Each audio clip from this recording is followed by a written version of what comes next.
Hema friends welcome. आज के इस वीडियो में हम आज से इंग्लिश सीखना शुरू कर रहे हैं। ये पहला लेक्चर है यूपीएससी के लिए। अगर आप आईएएस या आईपीएस बनना चाहते हैं तो हम क्या कर रहे हैं, आंसर बुकलेट से ही कुछ चीज़ें लेंगे और उसके ज़रिए हम इंग्लिश सीखेंगे, ताकि आपको ये भरोसा रहे कि आप जो भी सीख रहे हैं वो इस्तेमाल होता है मार्केट में, चाहे स्पोकन के लिए हो या चाहे लिखने के लिए हो। अगर आप भी यूपीएससी की तैयारी कर रहे हैं तो ये वीडियो आपके लिए बहुत हेल्पफुल है। और अगर आपको वीडियो पसंद आए तभी लाइक करें और मुझे कमेंट में ज़रूर बताएं कि आपको वीडियो कैसा लग रहा है, ताकि मुझे मोटिवेशन मिले और मैं आपके लिए और अच्छे से वीडियो बना पाऊँ। आज हम जो भी चीज़ें हैं इस आंसर बुकलेट में उसके ज़रिए ही इंग्लिश सीखेंगे। ये आंसर बुकलेट है इशिता किशोर जिन्होंने फर्स्ट रैंक हासिल किया यूपीएससी में।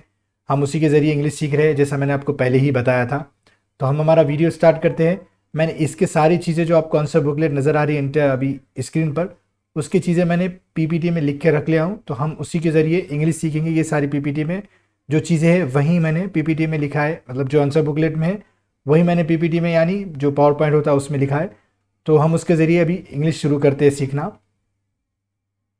देखिए, सब में पहले यहाँ पर क्या है, growth without inclusion is meaningless and inclusion without growth is unsustainable. इस तरीके से इज और किस तरीके से हेल्पिंग वर्ब इस्तेमाल होते हैं हमें वो सीखना चाहिए, क्योंकि आपको बहुत ज़रूरी है। देखिए, सब में पहले हम सिंगुलर नाउन जो होते हैं वो देख लेंगे, और सिंगुलर नाउन या फिर आप वर्ब भी कह सकते हैं, आप चाहे तो लिख भी सकते हैं सारी चीज़ें। और दूसरा होता है प्लूरल वर्ब या फिर नाउन। मैं दो भी चीज़ें एक साथ का मतलब आपको समझाने की कोशिश कर रहा हूँ।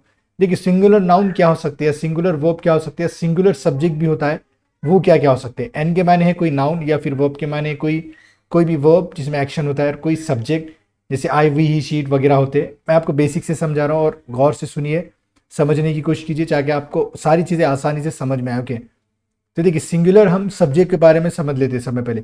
सिंगुलर सब्जेक्ट क्या क्या हो सकते हैं। देखिए, आई और यू को थोड़ी देर हम बाजू में रख लेते हैं। ओके, इसका एक्सेप्शन है, इसके बारे में आपको बताता हूँ। सब में पहले हम ही को लेते हैं, शी को लेते हैं और इट को भी ले लेते हैं। ये इंसान और जानदार बेजान दोनों के लिए इस्तेमाल होता है हिट, कैसे वो भी मैं आपको बताऊंगा। और कोई भी एक नाउन ले लीजिए, एक नाउन यानी एक इंसान का नाम हो सकता है, एक जानवर का, या किसी चीज़ का नाम हो सकता है, किसी बिल्डिंग का, कोई एग्जाम का नाम, वो सारी चीज़ें हो सकती है। तो इसके साथ हमेशा आपको क्या लगाना है, इज लगाना है, अगर प्रेजेंट में बात कर रहे हैं। और अगर पास्ट में बात कर रहे हैं वॉस, हम एग्जाम्पल भी देखेंगे अभी। ओके, और देखिए प्लूरल में क्या क्या हो सकता है, हम बोल सकते हैं दे, और क्या बोल सकते हैं हम, वी बोल सकते हैं। और इसके साथ हमेशा आपको आर लगाना है, या फिर अगर पास में बोलना है तो इसे वर पढ़ना है। ओके, वर, वेर नहीं पढ़ना है, इसे वर पढ़ना है। तो ये सारी चीज़ें अगर आपको ये समझ में आया तो आगे की चीज़ें और समझ में आएगी। हम क्या समझ रहे हैं, इज एम आर का इस्तेमाल कैसे करना है। और आपको पता है आई के साथ हमेशा एम लगता है। और यू का क्या एक्सेप्शन है यहाँ पे, देखिए यू के साथ हम आर इस्तेमाल करते हैं। हालांकि अगर आप कोई इंसान है आपके सामने, वो एक है, तो भी आप उसे यू आर कहेंगे। अगर आपके सामने दो है, या 2000 है, 2 करोड़ है, कितने भी है, तो भी आप यू आर ही कहेंगे। ये एक एक्सेप्शन है। तो देखिए यहाँ पे क्या है, और देखिए हम अभी नाउन की तरफ जाते हैं। कभी भी आप, एक होता है countable noun. Okay, countable noun होता है, मैं शॉर्ट फॉर्म में लिख रहा हूँ काउंटेबल नाउन। अभी आपको पहचानना है कि अनकाउंटेबल और काउंटेबल नाउन क्या होती है। इसके साथ आपको ये बहुत ही बेसिक कॉन्सेप्ट, मतलब बहुत इंपॉर्टेंट कॉन्सेप्ट है, आपको ये सीखना जरूरी है, इसीलिए मैं बता रहा हूँ। तो यहाँ पे the growth is growth without include. हम यहाँ पे ग्रोथ देखिए, एक ग्रोथ, 2 ग्रोथ, 3 ग्रोथ, हम ऐसे नहीं काउंट कर सकते। तो ये अनकाउंटेबल नाउन होगा, मतलब ये सेंटेंस के अकॉर्डिंग। तो हम यहाँ पे इसका इस्तेमाल करें, जो भी अनकाउंटेबल, जैसे हम वाटर है, वाटर को हम नहीं गिन सकते, 1 वाटर, 2 वाटर, 3 वाटर नहीं गिन सकते। राइस है, 1 राइस, 2 राइस, 3 राइस, ऐसा नहीं बोल सकते। एक चावल, चावल का दाना बोल सकते हैं। वाटर के किस में हम गिन सकते हैं, लीटर्स में गिन सकते हैं, लेकिन 1 पानी, 2 पानी ऐसे नहीं बोल सकते। तो वो क्या होगा, अनकाउंटेबल नाउन होगा। और उसके साथ हमेशा इज लगेंगे, या फिर पास में बोल रहे तो वॉज लगने वाला है। ये सारी चीज़ें है। इज वॉज क्या है, ये है जो हम वर्ब देख रहे हैं, ये सिंगुलर वर्ब है। तो सिंगुलर वर्ब किसके साथ आएगी, सिंगुलर सब्जेक्ट के साथ आएगी। ये सारी चीज़ें याद रखना, और याद रखना है, ये बहुत इंपॉर्टेंट है, हम इसे डिटेल में भी देखने वाले। अभी हम इज एम आर को समझ रहे हैं, इसलिए मैं आपको ये सारी चीज़ें बता रहा हूँ। और देखिए काउंटेबल नाउन क्या होते हैं, कार होती है, टेबल होता है। हम इसे जैसे हम बोल सकते हैं 1 car, 2 car, 3 car, 4 car, 1 table, 2 table. तो इसे हम क्या, हमेशा इनके साथ क्या लगा सकते हैं, आप इस भी लगा सकते हैं, या फिर आर भी लगा सकते हैं, वॉज भी लगा सकते हैं, या वर भी लगा सकते हैं। तो यहाँ पे हमने इसका अच्छा, आपको अगर ये चीज़ें पता है तो आप स्किप कर सकते हैं, आगे के और दो तीन कॉन्सेप्ट है वो सीख लेना है आपको। ओके, तो देखिए ये सारी चीज़ें हमने क्या क्या सीखा है। यहाँ पर हमने सिंगुलर नाउन, वर्ब और सब्जेक्ट के बारे में सीखे। सिंगुलर सब्जेक्ट के साथ हमेशा सिंगुलर हेल्पिंग वर्ब ही रहेगा, सिंगुलर वर्ब ही रहेगा। अभी हम हमारे समझ के लिए सिर्फ इज और वॉज का इस्तेमाल कर रहे हैं, और भी सारी चीज़ें मैं आपको आगे समझाऊंगा according to this like answer booklet and all. और दे के साथ, वी के साथ हमेशा आर या वर आएगा। पास में बोलना है, अगर मुझे बोलना है कि हम थे तो वी वर बोलूंगा मैं। दे वर बहुत सारे समझो लोग थे, तो दे वर बोलूंगा यानी वो थे। दे आर यानी वो है। इस तरीके से ये सारी चीज़ें आएगी। देखिए ये सारा छोटा सा कॉन्सेप्ट था, तो अगर आपको समझ में आया तो मुझे बताएं। मैं आपको एक छोटा सा एग्जांपल बताता हूँ। जैसे हम कोई नाम ले लेते हैं, जैसे समीर ले लेता हूँ मैं, समीर इज अ बॉय। तो यहाँ पे आपको पता है, मुझे पता है ये भी, लेकिन फिर भी मैं आपको समझाने की कोशिश कर रहा हूँ। समीर क्या है, एक नाम है, तो हम इसके साथ इसका इस्तेमाल कर रहे हैं। सो अगर मुझे बोलना है पानी गर्म है, तो मैं कैसे बोलूंगा, वाटर आर नहीं बोलूंगा, वाटर इज बोलूंगा, वाटर इज हॉट, पानी गर्म है, इस तरीके से लगाऊंगा मैं। तो अनकाउंटेबल के साथ हमेशा क्या आएगा, सिंगुलर वर्ब जो होते हैं, इसे सब्जेक्ट वर्ब एग्रीमेंट कहते हैं, उतना ध्यान रखने की जरूरत नहीं है। सब्जेक्ट के साथ जो सिंगुलर सब्जेक्ट है उसका सिंगुलर वर्ब आएगा, इतना आपको माइंड में रखना है। तो ये सारी चीजें थी। अगर आपको देखिए ग्रोथ विदाउट, और विदाउट के माने क्या होता है, किसी के बगैर। ओके, कोई चीज नहीं है वहां पे, किसी के बगैर, इस तरीके से लेंगे, किसी के बगैर, किसी के बगैर यानी जो चीज मौजूद नहीं है। ओके, उसे कहेंगे हम ग्रोथ। ग्रोथ क्या है, जो बढ़ोतरी होती है। विदाउट इंक्लूजन, इंक्लूजन इज सबका मिलाप। ओके, इंक्लूजन सबका मिलाप, इज मीनिंगलेस मतलब बेमतलब किए। तो इस तरीके से हमारा मतलब था इज एम आर को समझना। अब इससे देखिए आप कितने सेंटेंस बना सकते हैं, आप मुझे कमेंट में करके जरूर कमेंट करके बताएं कि आपको ये कितना समझा। सब में पहले क्या याद रखना है, ही शीट के साथ हमेशा इज आएगा, अनकाउंटेबल नाउन के साथ हमेशा इज आएगा, दे वी के साथ हमेशा आर या वर आएगा। ओके, और काउंटेबल नाउन के साथ इज भी आ सकता है, एम भी आर भी आ सकता है, वॉज और वर भी आ सकता है। जैसे मुझे बोलना है वो कार है, तो मैं क्या बोलूँगा, दैट इज अ कार। और बहुत सारे कार है, तो दोज आर कार्स, इस तरीके से बोल सकता हूँ मैं। ये सारी चीज़ें तो बहुत सिंपल है, इसलिए मैं इस पर ज़्यादा दिमाग आपका नहीं लूंगा। हम दूसरी चीज़ को देख लेते हैं। तो देखिए उसके बाद क्या चीज़ है, फिर देखिए अगर हम इसे नीचे लेते हैं, तो अब इसमें देखिए यहाँ ये टेंस, इसमें आंसर बुकलेट में कहीं हमने ये देखे है कि इसमें टेंसेस का इस्तेमाल हुआ है। तो मैं चाहता हूँ कि आप टेंसेस को थोड़ा बारीकी से समझें, क्योंकि बहुत इंपॉर्टेंट होते हैं टेंसेस। ये देखिए दिस गिव्स, आपको पता होना चाहिए कि दिस गिव्स ही क्यों इस्तेमाल, दिस गिव क्यों इस्तेमाल नहीं हुआ है। ओके, गिव क्यों इस्तेमाल नहीं किया हमने, सिर्फ गिव्स एस क्यों लगाया वहाँ पे। ये सारी चीज़ें आपको पता होनी चाहिए। और बहुत सारी चीज़ें मैंने वहाँ पर लिख रखा हूँ पीपीटी में, तो आपको टेंशन लेने की ज़रूरत है नहीं। और यहाँ पे हम बाद में कैन का भी इस्तेमाल देखने वाले हैं। सो देखिए ये सारी चीज़ें, हम पीपीटी की तरफ चलते हैं, देखते क्या है और सारी चीज़ें। सो देखिए उसके बाद क्या है हमारे पास, मैं आपको सारी चीज़ें लिख के रखा हूँ, तो यहाँ पे हम देख सकते हैं। इसके बाद देखिए मैंने पीपीटी में ये किया हूँ कि टेंसेस किस तरीके से हम सीख सकते हैं। अब मैं इसके ज़रिए आपको कई टेंसेस बताने वाला हूँ। देखिए दिस गिव्स, हम गिव्स का इस्तेमाल क्यों कर रहे हैं, दिस गिव्स यानी किसी एक चीज़ की बात करिए, तो हम क्या लगाते हैं हमेशा।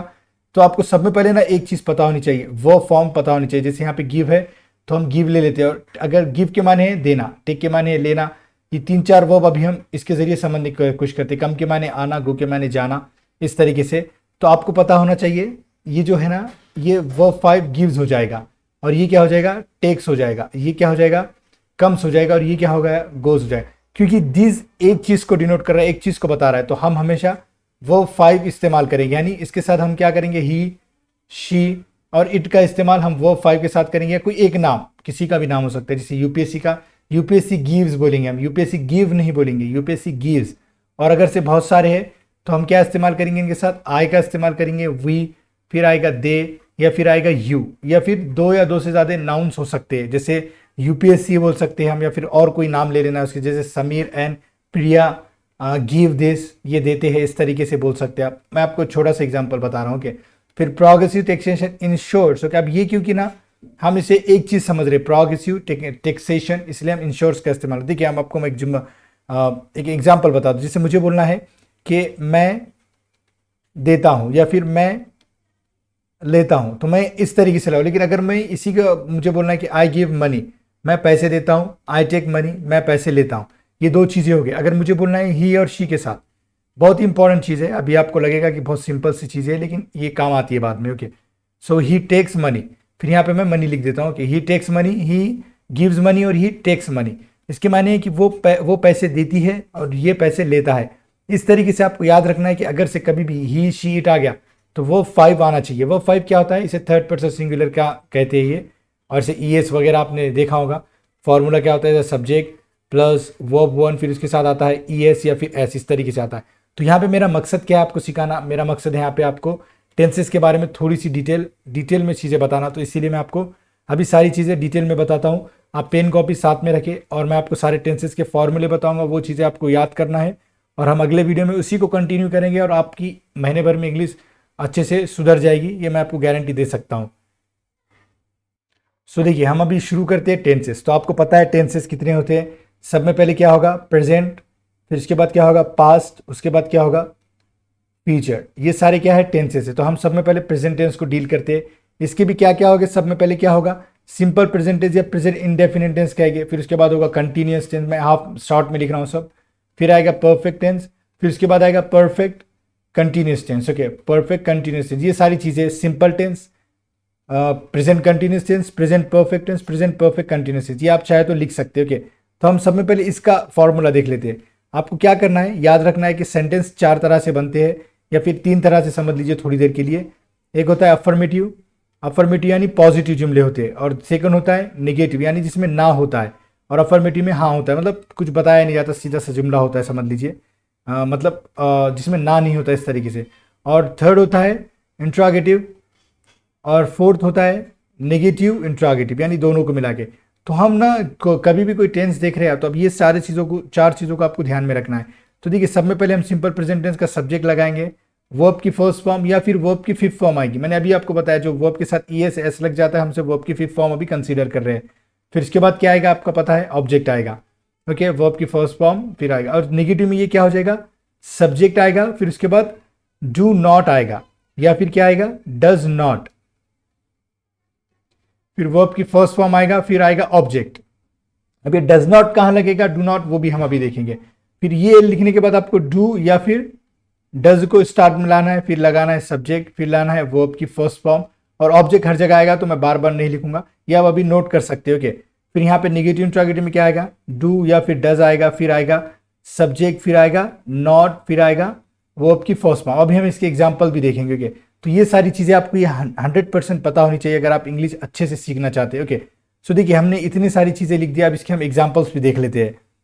तो चलिए हम अभी एग्जाम्पल्स के जरिए समझते हैं। देखिए, सब में पहले हमने अफर्मेटिव का देखा था, तो मैंने आपको अभी बताया था कि सब्जेक्ट के साथ सिंगुलर, सब्जेक्ट के साथ सिंगुलर वर्ब आने चाहिए। अगर फॉर एग्जाम्पल मैं यहाँ पे आई लिखता हूँ तो मैं वर्ब की फर्स्ट फॉर्म इस्तेमाल करूंगा, आई डू। अगर मैं यहाँ पे ही लिखता हूँ तो ये डू क्या हो जाएगा, डज हो जाएगा। ओके, ये वर्ब फॉर्म की लिस्ट मैं आपको दे दूंगा। ओके, फिर शी आएगा भी तो भी डज का इस्तेमाल करेंगे। अगर मुझे इन सब को नेगेटिव बनाना है तो मैं क्या इस्तेमाल करूंगा, आई के साथ हमेशा क्या आएगा, आई डू नॉट या फिर आई डोंट।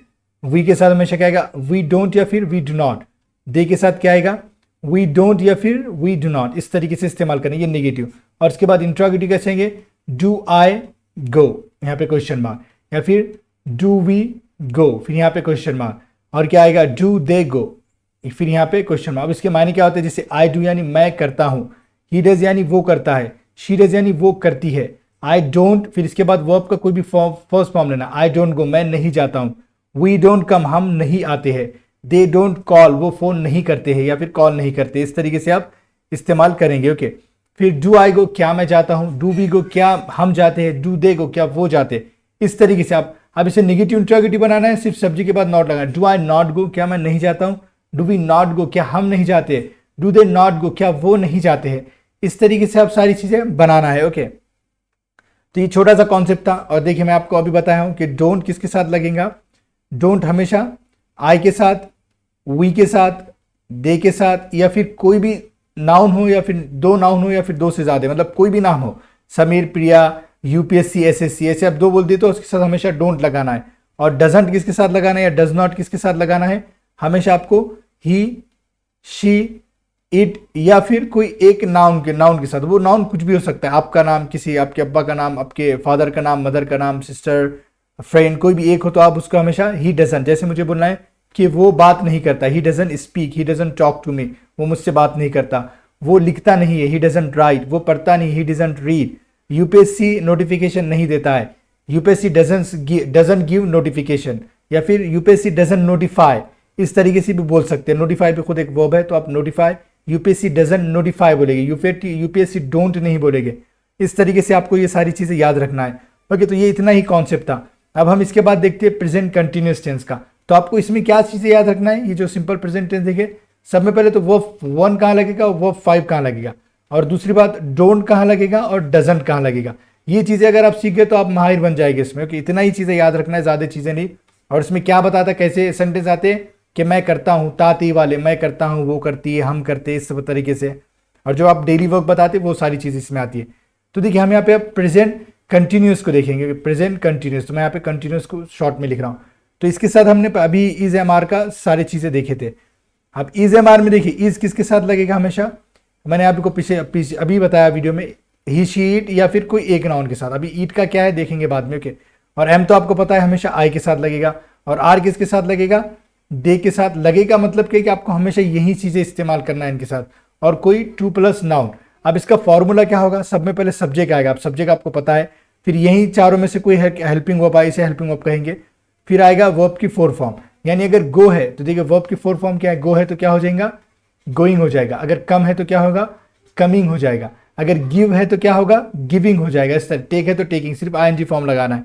और ये क्या है हमारा अफर्मेटिव वाला है। अब मुझे इसे नेगेटिव बनाना है तो मैं इसके बाद क्या करूंगा, हेल्पिंग वर्ब के बाद सिर्फ नॉट लगा दूंगा। और अगर इसे मुझे इंट्रोगेटिव बनाना है समझिए, तो ये जो हेल्पिंग वर्ब है ये स्टार्ट में आ जाएगा, ओके। जैसे हेल्पिंग वर्ब यहाँ लिख दूंगा मैं, फिर आएगा सब्जेक्ट, फिर आएगा वर्ब की फोर फॉर्म और ऑब्जेक्ट के बाद क्वेश्चन मार्क। और अगर इसे मुझे नेगेटिव इंट्रोगेटिव बनाना है तो इसके बाद नॉट। अब अगर ये सारी चीज़ें नहीं समझ में आ रही है तो वीडियो को 2 बार जरूर देखिए, मतलब ज़रूरी है आपके लिए, ओके। अगर मुझे बोलना है कि मैं यूपीएससी की तैयारी कर रहा हूँ तो मैं कैसे बोलूँगा, I am preparing for UPSC, okay. For UPSC इस तरीके से बना सकते हैं। और अगर मुझे बोलना है कि वो यूपीएससी की तैयारी कर रहा है तो मैं क्या कर दूंगा, ऐसे ही इज बोल दूंगा। अगर यूपीएससी पैसे बांट रहा है तो कैसा बोलेंगे, ऐसे अजीब सा है, डिस्ट्रीब्यूटिंग, ओके। डिस्ट्रीब्यूट एक लफ्ज होता है बांटने के लिए, सो यूपीएससी इज डिस्ट्रीब्यूटिंग मनी, इस तरीके से बोलना है। ऐसे जॉब बांटना सही रहता था। सो देखिए, और अगर से मैं यूपीएससी की तैयारी नहीं कर रहा हूँ, I am not preparing for UPSC. क्या मैं यूपीएससी की तैयारी कर रहा हूँ, am I preparing for UPSC. क्या मैं यूपीएससी की तैयारी नहीं कर रहा हूँ, am I not preparing for UPSC. इस तरीके से कई चीजें आपको इसमें बनाने को मिल सकती है, ओके। फिर उसके बाद देखिए आप देखते हैं प्रेजेंट परफेक्ट का, ओके। प्रेजेंट परफेक्ट टेंस, इसमें क्या होता है, आपको 2 चीजें इसमें भी याद रखनी है। सब्जेक्ट आएगा, उसके साथ हैज आएगा या फिर हैव आएगा, और उसके बाद आएगा वर्ब की थर्ड फॉर्म। अब वर्ब की थर्ड फॉर्म क्या है, अगर हम गो लिखते हैं तो उसका वर्ब की थर्ड फॉर्म गॉन हो जाएगा। कम की थर्ड फॉर्म कम ही होता है। टेक की थर्ड फॉर्म क्या होगा, टेकन हो जाएगा। गिव की थर्ड फॉर्म क्या होगा, गिवन हो जाएगा। ये आपको वर्ब फॉर्म याद रखेंगे तो आपके लिए अच्छा होगा। फिर यहाँ पे आएगा ऑब्जेक्ट, और ये क्या है, अफर्मेटिव का, ओके। और इसका नेगेटिव क्या होगा, इसके बाद सिर्फ आपको नॉट लगाना है। जैसे हम क्या लिखेंगे, subject plus has plus have plus और क्या आ जाएगा, मतलब नॉट। और उसके बाद क्या आएगा, वर्ब की थर्ड फॉर्म, और फिर वही वाला अपना ऑब्जेक्ट आ जाएगा। और इससे अगर मुझे इंट्रोगेटिव बनाना है, मतलब सवाल जुमला बनाना है, तो सिर्फ मैं हैज़ और हैव को स्टार्टिंग में ला लूँगा। और अगर मुझे इसे इंट्रोगेटिव बनाना है तो मैं क्या करूँगा, देखिए इंट्रोगेटिव बनाने के लिए सिर्फ मैं यहाँ पे नॉट लगा दूंगा। ये सारी चीज़ें बच्चों वाली है, अगर नहीं समझ आ रहा तो 2-3 बार वीडियो को रिवाइंड करके ज़रूर देखिए। और देखिए अब हैज़ किसके साथ लगेगा, हमेशा किसके साथ लगने वाला है हैज़, हमेशा ये ही, शी या फिर इट के साथ। इट क्या चीज़ है हम देखने वाले, ओके। और एक नाउन के साथ लगेगा। और हैव हमेशा किसके साथ लगने वाला है आपको पता है, आई के साथ लगेगा, आई के साथ, फिर लगेगा वी के साथ और दे के साथ, और या फिर 2 नाउन या कोई भी चीज़ें। ये सारी चीज़ें आपको ये पता होनी चाहिए कि जैसे अगर यूपीएससी ने हमें नोटिफाई कर दिया है एग्जाम के लिए, कैसा बोलेंगे आप, कि यूपीएससी हैज़, फिर आपको नोटिफाई एक लफ्ज़ है, नोटिफाई खुद एक वर्ब है, तो हमें इसे नोटिफाइड बने, यूपीएससी हैज़ नोटिफाइड, ओके। और अस बोल सकते हैं, हमें नोटिफाई कर चुका है, इसके माने होते हैं कर चुका है, ओके, हो चुका है कुछ। आई हैव कम, तो इसके माने क्या रहेगा, मैं आ चुका हूँ, या फिर मैं आ गया हूँ हिंदी में बोलते हैं, लेकिन इसके माने आ चुका हूँ, इस तरीके से बोलना है। ये इतनी ही चीज़ें, अगर मैं यूपीएससी ने नोटिफाई नहीं किया तो यूपीएससी हैज़ नॉट नोटिफाइड अस। और या फिर मैं नहीं आ चुका हूँ, आई हैव नॉट कम, क्या मैं आ चुका हूँ, हैव आई कम, इस तरीके से आप बोलना है, ओके। फिर इसके बाद देखिए हम अभी सीख लेते हैं, ये प्रेजेंट परफेक्ट था, present perfect continuous tense, okay. अब देखिए मैं यहाँ पे शॉर्ट में लिख रहा हूँ क्योंकि आपके पास भी वक्त नहीं होगा, इसलिए इसी तरीके से। सो सब्जेक्ट के बाद हैज़ बीन या फिर हैव बीन, और उसके बाद क्या आएगा, वो आपकी फोर फॉर्म। अब उसके बाद देखिए आपको सिंस और एक होता है फोर, ये भी इस्तेमाल करना है, ओके। फिर उसके बाद आएगा ऑब्जेक्ट। अब देखिए आपको हैज़ बीन तो आपको पता होगा, हैज़ अगर से ही शी के साथ लगता है तो हैज़ बीन भी ही शी इट के साथ ही लगेगा और कोई एक नाउन के साथ लगेगा, ओके। और हैव बीन किसके साथ लगेगा, आई के साथ, वी के साथ, दे के साथ, या फिर नॉन प्लस टू के साथ। इस तरीके से आपको इस्तेमाल करना है। अगर मुझे बोलना है कि मैं यूपीएससी की तैयारी कर रहा हूँ 2 साल से, तो मैं क्या बोलूँगा, आई हैव बीन प्रिपेयरिंग, वैसे प्रिपेयरिंग लिखता हूँ, फॉर यूपीएससी, फॉर कितने सालों से, फॉर 2 ईयर्स लिखता हूँ मैं, ओके, फॉर 2 ईयर्स। तो अगर कोई ड्यूरेशन, अगर आपको कोई पूछता है कि कितने दिनों से, तो आप वहाँ पे फॉर का इस्तेमाल करें। पहले सवाल पूछे कि यूपीएससी की तैयारी कर रहा हूँ मैं कितने दिनों से, तो वहाँ पे फॉर का इस्तेमाल होगा आंसर में। और अगर मैं बोलूँगा कि कब से कर रहे हो यूपीएससी की तैयारी, तो मैं बोल सकता हूँ कि अभी कितना चल रहा है 2023, तो मैं 2021 लिखता हूँ, तो मैं यहाँ पे क्या लिखूंगा सिंस 2021। ओके, या फिर आप बोल सकते हैं कि सिंस मंडे, या फिर कोई डे हो सकता है, राइट, इस तरीके से। मतलब since fix point of time के लिए, या फिर सिंस मॉर्निंग वगैरह इवनिंग वगैरह हो सकता है, और ये ड्यूरेशन के लिए होगा। ओके, मतलब समझिए अगर आप कहीं घूमने जा रहे हैं, जैसे ये 6 AM हो रहा है, ओके, और यहाँ पे 9 AM तक आप गए हैं, 9 AM तक यहाँ पे पूरा भागे हैं आप, तो ये कितने घंटे हो गए, 3 घंटे हो गए, तो आप 3 आवर्स बोलेंगे। लेकिन अगर 6 बजे से बोलना है तो आप लगाएंगे सिंस लगाएंगे, इस तरीके से बोलना है। तो तो अगर आपको बोलना है कि मैं यूपीएससी की तैयारी नहीं कर रहा हूं, तो आप कैसे बोलना है, I have not been preparing for UPSC for 2 years, इस तरीके से बोलना है। और अगर बोलना है क्या मैं प्रिपेयरिंग कर रहा हूँ यूपीएससी की 2 साल से, have I been preparing for UPSC for 2 years, इस तरीके से। क्या मैं यूपीएससी की तैयारी नहीं कर रहा हूँ 2 साल से, have I not been preparing for UPSC for 2 years, इस तरीके से। Have I not been preparing for UPSC for 2 years, इस तरीके से सारी चीज़ें लिखना है। देखिए अगर आपको ये वीडियो नहीं समझ में आना तो आप क्या कीजिए, इसे 1-2 बार देखिए, अगर फिर भी नहीं समझ में आ रहा तो हम इसे और डिटेल में देखेंगे। सिर्फ आपको कमेंट करना है, आपने कहा था, बहुत सारों के कमेंट आए थे, इसलिए हमने ये लेक्चर बनाए। और अगर आपको वीडियो ज़रा सा भी पसंद आए तो आप लाइक ज़रूर करें, ताकि मुझे पता लगे कि लोग को आपको ये सारी चीज़ें पसंद आ रही है, तभी हम ये कोर्स को और आगे बढ़ाएंगे। सारी चीज़ें देखेंगे डिटेल में। हर दिन हम क्या करेंगे, कभी आंसर बुकलेट से देखेंगे, और कभी सिर्फ बुक से देखेंगे, या फिर कभी हम PY की जो होता है उसी से देखेंगे। इन सारी चीज़ों को पकड़ के हम सारी इंग्लिश को निचोड़ लेंगे, और आपको मैं सारी इंग्लिश सिखा दूंगा। हम स्पोकन प्लस आप राइटिंग, मतलब राइटिंग की प्रैक्टिस में नहीं करा रहा हूँ, लेकिन आप जो हिंदी में आपको पता है वो इंग्लिश में लिख पाएंगे आप, इतना मैं आपको गारंटी दे सकता हूँ, लेकिन मैं राइटिंग की प्रैक्टिस नहीं करा रहा हूँ। ओके, तो ये सारा वीडियो था।